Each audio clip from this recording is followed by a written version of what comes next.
This tiny charging port on your phone replaced dozens of different cables, and government stepped in to make it happen. So what exactly is USB-C, and why is everyone using it?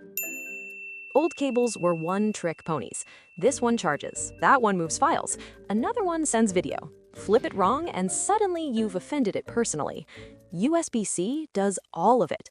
Charging, data, 4K video, powering a laptop, connecting monitors, possibly negotiating peace treaties. We're still testing. And yes, you can plug it in either way.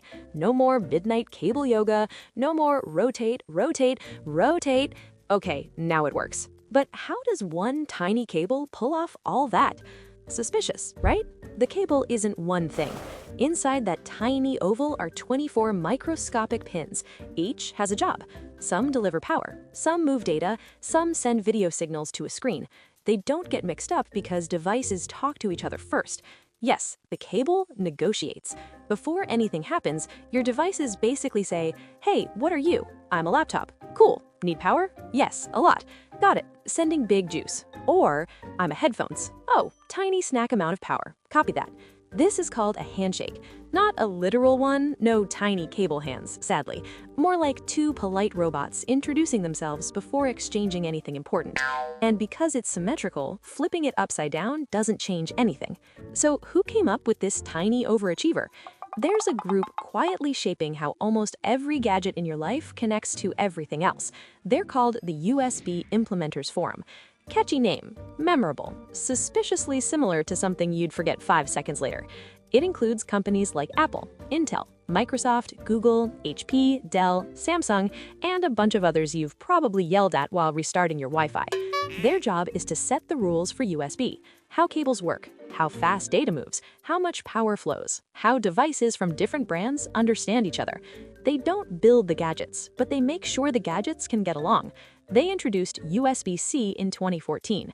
At first, nobody paid much attention. It was just another cable. Tech history is full of "this will change everything" announcements that change absolutely nothing. Then, in 2015, Apple put USB-C on the MacBook, and suddenly everyone noticed. Because when Apple does something, the tech world leans forward like, "Wait, are we doing this now?" Adoption was slow at first. Companies don't love change. People don't love buying new cables. Drawers full of old chargers were emotionally invested. But USB-C kept showing up everywhere. Phones, laptops, tablets, game consoles, monitors, camera gear, stuff you didn't even know needed a port. Then governments, especially the European Union, stepped in. They looked at the mountain of unused chargers piling up like a plastic Everest and suggested one common standard. Not dramatic, not villain energy, just practical. Before this, every company had their own special plug, which meant every new device came with a new charger, which meant drawers full of mystery cables that may or may not summon ancient technology. USB-C became the compromise. One cable, almost everything. Lose it once, panic once, not 12 times. Companies didn't switch because minimalism suddenly became trendy. The rules changed. If you want to sell devices in certain parts of the world, you need the common port. So most companies said, fine, oval hole it is.